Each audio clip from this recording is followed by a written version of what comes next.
The African American Legends series highlights the accomplishments of blacks in areas as varied as politics, sports, aviation, business, literature, and religion. We'll explore how African Americans have succeeded in areas where they'd been previously excluded because of segregation, racism, and lack of opportunity. I'm your host, Dr. Roscoe C. Brown, Jr., and with us today is Ken Knuckles, the President and CEO of the Upper Manhattan Empowerment Zone, which you've been working with for 6 years. I have, Dr. Brown. Thank you for having me. Tell us about the Empowerment Zone concept, where it started, where it is now, how do you get your funding, what your focus is. Okay. Well, you will remember as one of the founding directors that the Empowerment Zone was established pursuant to legislation written by Charles B. Rangel. The concept essentially is to take public money and catalyze private investment. Sounds like Obama. Well, I think we've done very, very well in this regard. The Empowerment Zone initially was funded with a $100 million grant from the then Clinton administration. Congressman Rangel took the $100 million and leveraged an additional $100 million each from the state and city government. So the New York Empowerment Zone started out with $300 million, the most capitalized of all of the 9 original empowerment zones. You may remember that there was an accommodation made to the Bronx. 50 million of the 300 million was accorded to the Bronx through its local economic development corporation. Of the $250 million left and allocated to the Upper Manhattan Empowerment Zone, UMEZ, we have invested all but about 40 million of it. And we have invested actually in loans, grants, and tax-exempt bonds about $220 million. To whom? Who do those loans, grants? They have gone to developers of major commercial retail projects like Harlem, USA. That's a loan. That's a loan. That's a loan that's been repaid, actually. Right. East River Plaza, which is rising at 116th Street and the FDR Drive, where you will have a Costco, a Target, a Best Buy. But more importantly, you're going to have probably 1,500 to 1,600 full-time jobs that will go to Upper Manhattan residents. But we've also lent, and to a far greater degree, we have lent to small businesses, restaurants, florists, salad shops. We've even lent to a museum. So we have lent to a varied degree of businesses. We've also given grants to cultural institutions. This very afternoon, we're going to close a grant for the Apollo Theater for $1.7 million. What's that grant for?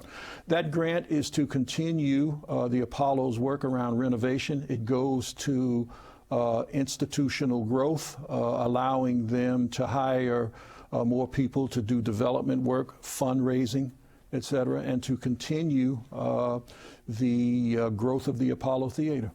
Now, Harlem has certain landmarks, the Apollo Theater clearly being one. Yes.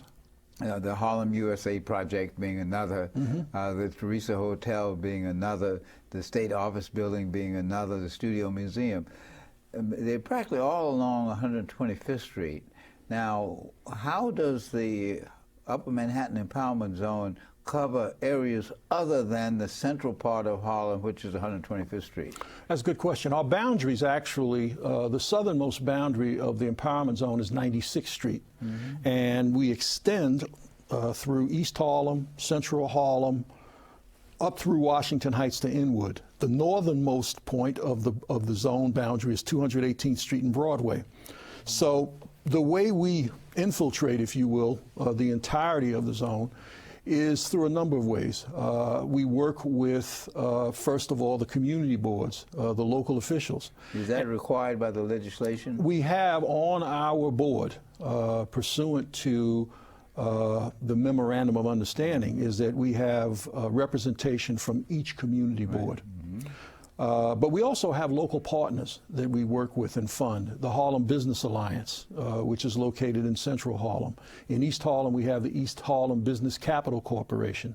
In Washington Heights, we have the Audubon Development Corporation. The purpose of those community partners is to funnel to the empowerment zone candidates for loans and or technical assistance.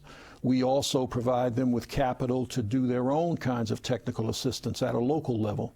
So it's through a variety of ways. First of all, participation on our board and working closely with our community partners that we really get out and try to impact the entirety of the zone. We've been able to do.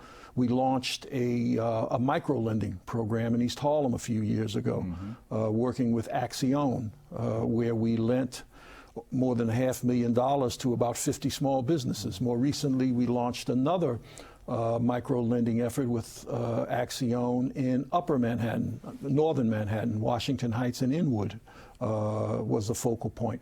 Now, so you said you've given out about $250 million, most of it. Now, how much of that is actually coming back? Because some of them are grants. Yeah, and some of it is loans. Are loans, and some of them are tax credits. How does that work? Well, first of all, of the 220, about 57 million of that has been in tax-exempt bonds. Okay.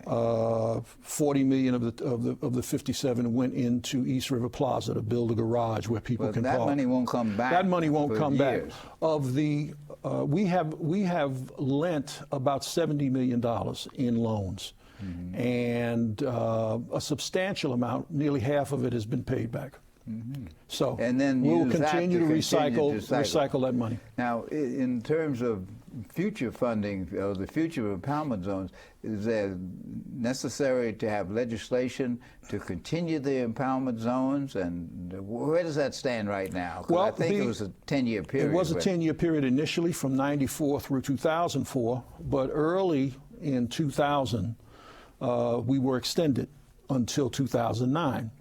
So my belief, my expectation is that sometime between today and the last day of this year, the empowerment zones legislation will be extended. What that will mean is that the tax exemptions that we have, wage tax credits and other IRS tax incentives will continue. Hopefully we'll get more bonding authority. But as I said, I mean, if we get more funding, that will be a good thing. But if not, we do have funding in the way of repaid loans to continue our work. Well, given the stimulus package that's been promoted, it would appear that this is a logical extension of the stimulus package. I would agree. I know the congressman is working, obviously, to bring the stimulus package to bear, and we have had some discussion about some of the things that continue to need attention in Upper Manhattan. So we'll wait and see. But we certainly are able to continue to operate. Well, in any kind of program, there needs to be an evaluation. If someone asked you specifically, what has the Upper Manhattan Empowerment Zone accomplished? What can you actually point to, other than giving out the money, that has actually happened to change that community? Well, first and foremost, I would say we have created over 8,000 jobs. And as you know, the primary focus of the Empowerment Zone was job creation. We have created over 8,000 jobs. We have, I believe, changed the landscape, the commercial and retail landscape of Upper Manhattan. Harlem, USA served to catalyze 125th Street. 125th Street now has more choices than it ever has had, needs more, undoubtedly. But we have created more small businesses in Upper Manhattan than ever before. We have lent probably $7 million to small businesses. Every restaurant of note that has happened in Harlem over the last 10 years, from Londell's to Amy Roos to any number of restaurants, have done so with the assistance of the Empowerment Zone. So we have made a difference. We think that and it's reflected in the marketplace. Obviously, until recently, the real estate prices were increasing. And we think in our participation, again, at the commercial and retail level, as well as the support of the cultural industry up there, we have helped to make Upper Manhattan a more desirable place to live. Now, other than the involvement of members of the board from community boards, what other community involvement do you have? I think you had an arts initiative and involved a lot of people in the community. Could you tell us something about those? Yeah, we have, in our cultural industry fund, we invest in institutions of various sizes that are engaged in cultural production. I need not tell you that Harlem and Upper Manhattan, maybe the strongest indigenous economy in Upper Manhattan is the economy of culture. Mm-hmm. First and foremost, the performing arts venues like the Apollo. But there are other organizations, less well known, like the Mama Foundation, which is where Vi Higginson is, and Taller Boricua, which means Puerto Rican Workshop, which is in East Harlem. We have established art service organizations, the Harlem Arts Alliance, which was around for a number of years, but we have funded them. We helped to begin the Northern Manhattan Arts Alliance, which is serving to support local artists and small artist organizations in Washington Heights.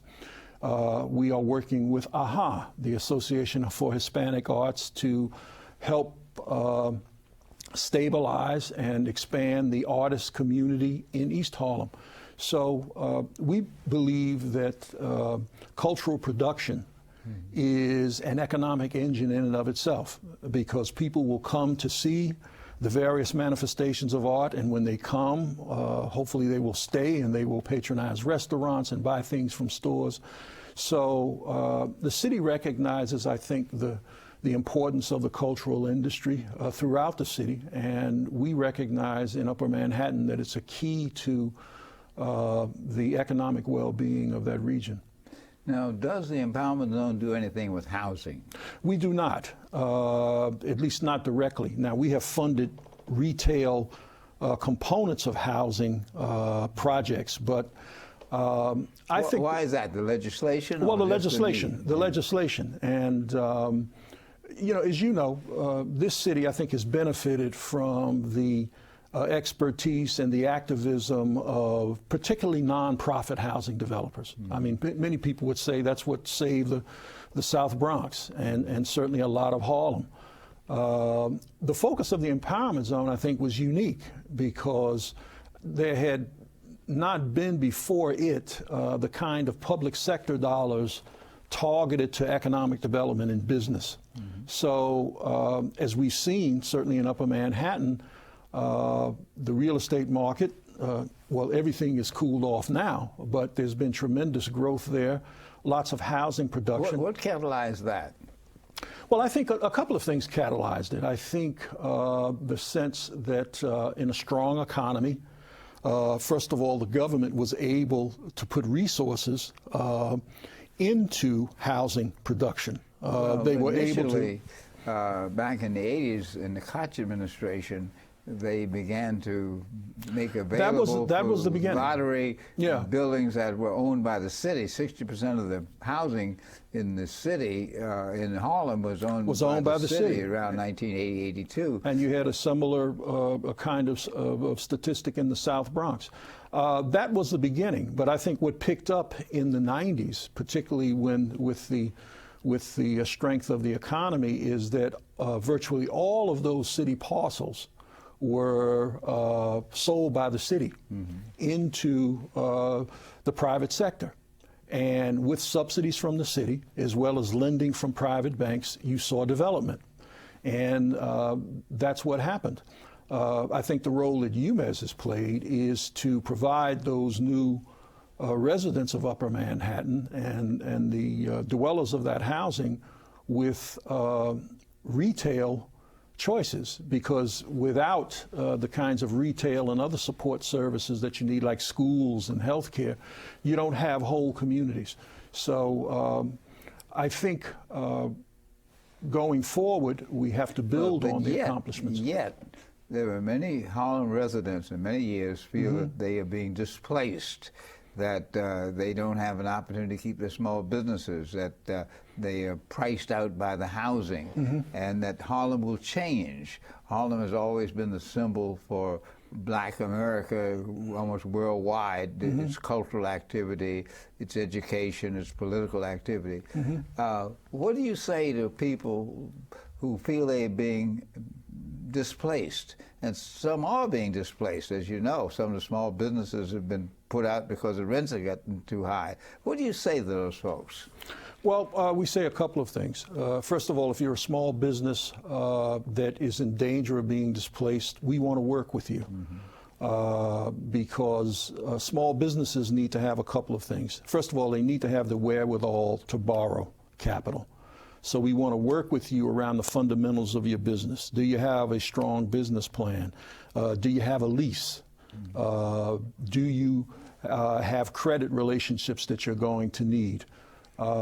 There's been pressure on the real estate market, undoubtedly, but I don't think it's a zero-sum game. I think in many, many ways, Harlem and Upper Manhattan are in a better place than they were 25, 30 years ago. Why do you say that? Well, because I think it's cleaner. I think it's safer. Well, you don't have cleaner has to do with what the community said. Now that white people are moving in, well, the city will provide more services. Well, I think it's Harlem is still a predominantly African American community. I mean, that's clear. That's true, but the point that the advocates make, that there are different people coming in, that now well, the city is responding. I would say this. African Americans can live anywhere they want in the city. They should be able to. You can't put up walls around a community. What we have a responsibility to do is make sure that the indigenous Harlemites, the indigenous East Harlemites, the indigenous Washington Heights residents who were there through the bad times are able to participate and partake in the good times. And from our particular position, what we want to do is make sure that people who are in business stay in business, expand their businesses so that they can hire local residents. And I think if we do that, then over time, the essence of Harlem, as well as larger Upper Manhattan, will continue to be that it's always been, the center of African American and Latino culture. Well, so much of the mystique around the culture of Harlem and the Harlems of the country has to do with poor people who haven't had anything, struggling and expressing that through their writing and their music and their business. And clearly the world has changed. Right. Now, how do Harlemites and people in the Harlems of this country who stayed there so long benefit from this? Because getting a job in McDonald's or Old Navy is not what they want. They want an opportunity to get a better education, they want better health care, and they want jobs in the state. How do you put that together? I know UM is only a part of it, right, but how do you get that broader context? Well, I think you've got to make people aware of opportunities, and you've got to encourage them to partake of those opportunities. We don't only do small business lending and lending to real estate projects. We also do workforce development. We entered into an agreement with 1199. And for the first time ever, 1199 is training people who are not a part of the union. We entered into an agreement with them, as well as Mount Sinai, New York Presbyterian Hospital, formerly Columbia Presbyterian, and North General Hospital. And so far, we have placed 80 people in union jobs, 1199 jobs, throughout those three hospitals. We also are engaged in a construction trades academy with HCCI, the Harlem Congregations for Community Improvement. So we want to train people or bring about training for folk so that they can get the jobs that are created by our investments.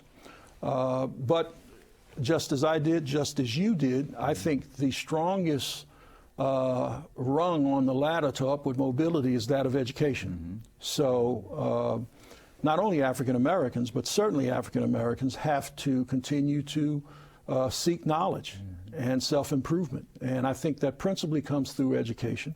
And we can continue the growth. Now, your leadership on the Empowerment Zone has been outstanding, but you didn't do it alone. Now, tell me about how your shop is constructed and how people might get in touch about these various projects. Okay, two ways. First, our website is www.umez.org. That's www.umez.org. That's our website, and that will give you the full array of what the Empowerment Zone has to offer. Our offices, the number is 212-410-0030. Again, that's 212-410-0030. The Empowerment Zone is constructed in two basic portfolios. First, there's the business investment portfolio. That's where you go to get a loan for a business. The second portfolio is the cultural industry fund, and that's if you are engaged in cultural production, the arts, and you are seeking a grant, then that's the side of the operation that you plug into. We also have a small business lending initiative called BRISC, B-R-I-S-C. That stands for the Business Reinvestment Service Center, but just remember BRISC. You also reach them at our number. If you are a small business in need of a loan and or technical assistance, then you call our number, again, 212-410-0030. We lend from $50,000 to $250,000. If you are in need of capital of a lesser amount, then we can plug you into our micro lending program. That's under $50,000. So we think through the lending that we do, the grant making that we do, the small business that we do, and the workforce development that we bring about, we have an array of services that can meet the broad-based need of Upper Manhattanites.